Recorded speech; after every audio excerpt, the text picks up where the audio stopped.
Hello বন্ধুগণ, সবাই কেমন আছেন? আশা করি সবাই ভালো আছেন। তো আজকে আমি আপনাদেরকে দেখাবো আমাদের এনআইডি কার্ড দিয়ে কয়টি সিম রেজিস্ট্রেশন করা হয়েছে।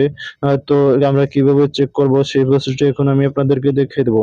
তো আমাদের এনআইডি কার্ড দিয়ে কয়টি সিম রেজিস্ট্রেশন করা হয়েছে আমাদের চেক করার জন্য প্রথম আমাদেরকে চলে যেতে হবে আমাদের ডায়াল পেডে।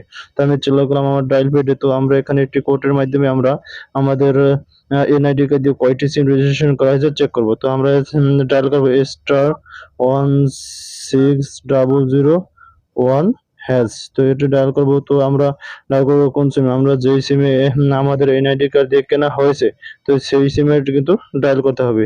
তো আমি আমার টু সিমে ডায়াল করলাম, বাংলালিংকে। তো টু সিমে ডায়াল করলাম। ডায়াল করে দেখুন বন্ধুরা আমাদের প্রসেসিং হচ্ছে। প্রসেসিং হওয়ার পর বন্ধুরা এখানে দেখুন, এখানে এসেছে আমার এই ডায়াল লাস্ট 4 ডিজিট অফ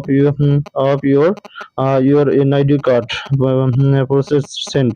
তো বন্ধুরা এখানে আমাদের এনআইডি কার্ডের শেষের 4 সংখ্যাটি এখানে বসিয়ে দিতে হবে। তো আমি এখানে আমাদের এনআইডি কার্ডের শেষের 4টি সংখ্যা বসিয়ে দিলাম। এনআইডি কার্ডের 4টি সংখ্যা বসিয়ে দিলাম।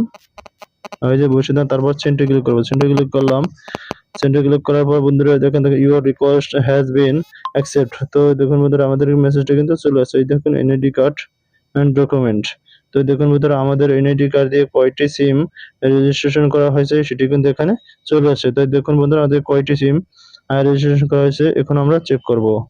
তো আমরা চেক করব আমাদের এই দেখুন একটা সিম, একটি সিম, দুটো সিম, একটি, তিনটি, একটি, 4টি। তো বন্ধুরা এই যে দেখুন আমাদের এনআইডি কার্ড দিয়ে কিন্তু 4টি সিম রেজিস্ট্রেশন করা হয়েছে। তো এই সিমগুলো আবার দেখা যায় যে আমরা অনেক সময় অনেক এনআইডি সিম কিন্তু প্রয়োজন হয় না, সেই সিমটিও কিন্তু আমরা অফ করে দিতে পারবো আমাদের মাইজিবি অ্যাপস এর মাধ্যমে।